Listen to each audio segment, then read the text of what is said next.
Operation devil হান্টের তৃতীয় দিনেও সারা দেশে অব্যাহত রয়েছে ধরপাকড়। গাজীপুরে গ্রেফতার করা হয়েছে ৮১ জনকে। এছাড়া পাবনায় ১৫, খাগড়াছড়িতে ১১, মংলায় ৬ ও বরিশালে গ্রেফতার করা হয়েছে ২ জনকে। আর গেল রাতে সাবেক পার্বত্য চট্টগ্রাম বিষয়ক প্রতিমন্ত্রী দীপঙ্কর তালুকদার ও হবিগঞ্জ ২ আসনের সাবেক সংসদ সদস্য আব্দুল মজিদ খানকে রাজধানী থেকে গ্রেফতার করেছে পুলিশ। এর আগে সোমবার পুলিশ সদর দপ্তর থেকে বিশেষ অভিযান ডেভিল হান্টে একদিনে ৩৪৩ জনকে গ্রেফতারের কথা জানানো হয়। এছাড়া অন্যান্য মামলায় গ্রেফতার করা হয়েছে আরও ১১৭৮ জনকে। উদ্ধার করা হয়েছে অবৈধ অস্ত্র ও গোলা বারুদ।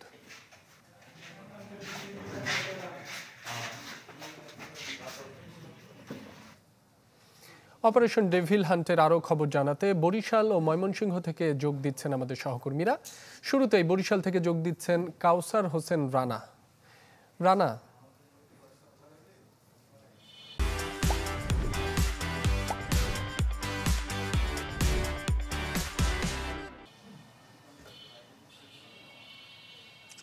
হ্যাঁ রাব্বি, অপারেশন ডেভিল হান্টের অংশ হিসেবে বরিশাল নগরীর রসুলপুর চর এলাকা, যেটি কীর্তনখোলা নদীর একেবারেই কোল ঘেঁষে যে চরটি, সেখানে অভিযান চালিয়েছে যৌথ বাহিনী।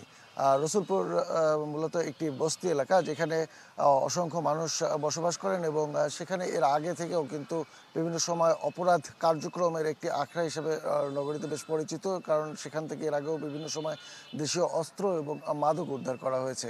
তো আজ বিকাল ৩:৩০টার দিকে পুলিশ, র্যাব এবং সেনাবাহিনীর একটি যৌথ বাহিনী দল সেখানে অভিযান চালায়। এই সময় বরিশাল মেট্রোপলিটনের উপ পুলিশ কমিশনার ইমদাদুল হক উপস্থিত ছিলেন। তার নেতৃত্বে সেই অভিযান চলাকালে বেশ কয়েকটি ঘরে তল্লাশি চালানো হয়। তবে তারা চিহ্নিত বেশ কয়েকজনকে খুঁজছিলেন, যাদেরকে আসলে তাৎক্ষণিকভাবে পাওয়া যায়নি এবং দেশীয় অস্ত্র সন্দেহ করেছিলেন বেশ কিছু উদ্ধার হবে, সেগুলো সেই মুহূর্তে পাওয়া যায়নি। তবে এক মাদক ব্যবসায়ী, মানে সে মাদক বিক্রি করে এমন অভিযোগে তাকে একজনকে গ্রেপ্তার করা হয়েছে। এর আগে গত রাতে ২ জন গ্রেপ্তার করা হয়েছিল এবং তার আগে ২ জনকে গ্রেপ্তার করা হয়েছিল। এই নিয়ে অপারেশন ডেভিল হান্টে এখন পর্যন্ত বরিশালে ৫ জনকে গ্রেপ্তার করা হয়েছে। উপপুলিশ কমিশনার ইমদাদুল হক জানিয়েছেন যে জনগণকে আরও সচেতন হতে হবে এবং কোনো ধরনের অপরাধীর আভাস পাওয়া গেলে তাকে পুলিশে খবর দিতে হবে। এই ছিল এখানকার সর্বশেষ পরিস্থিতি। রাব্বি।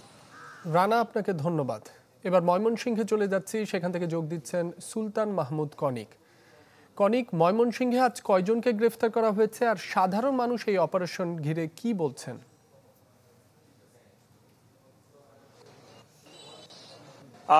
রাব্বি, আজকে গত ২৪ ঘন্টার যে হিসেব সেখানে মোট ২৩কে এই অপারেশনে ডেভিল যে অপারেশন চলছে সেখানে গ্রেফতার দেখানো হয়েছে।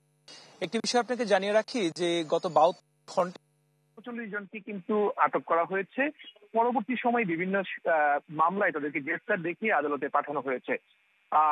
সাধারণ মানুষ যারা আছেন, আসলে অনেকের সাথে আমাদের কথা হয়েছে, প্রত্যেকে আসলে এই অপারেশনটিকে এক অর্থে যারা আসলে বিশৃঙ্খলাকারী এবং যারা আসলে নানান সময় নানান ধরনের অপরাধের সাথে যুক্ত, তাদেরকে যেন এই অপারেশনের মাধ্যমে আইনের আওতায় আনা হয়। বিশেষ করে যে সকল হত্যা, খুন, রাহাজানি, ছিনতাই থেকে শুরু করে আরো যে ধরনের বড় ধরনের অপরাধীরা যারা আছেন, এই ৫ই আগস্টের পর থেকে নানান সময় যারা ছাড়া পেয়েছেন, তারা আসলে এখন বাইরে অবস্থান করছে।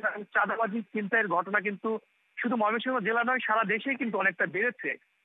এই পরিস্থিতিতে যারা আসলে বাইরে আছেন, এই ডেভিল হান্টের যারা মূলত পতিত সরকারের দূষর যারা ছিলেন, বড় পদ্মারি যারা ছিলেন, তাদেরকে যেরকম ভাবে যারা বিশৃঙ্খলা সৃষ্টি করতে চায় তাদেরকে যেরকম ভাবে গ্রেফতার করা হবে, পাশাপাশি যেন এই চাঁদাবাজদেরকেও যেন অন্তত পক্ষে, ছিনতাইকারী খুনি যারা আছেন তাদেরকেও যেন অন্তত পক্ষে গ্রেফতার করা হয়, এটি কিন্তু সাধারণ মানুষের প্রত্যাশা।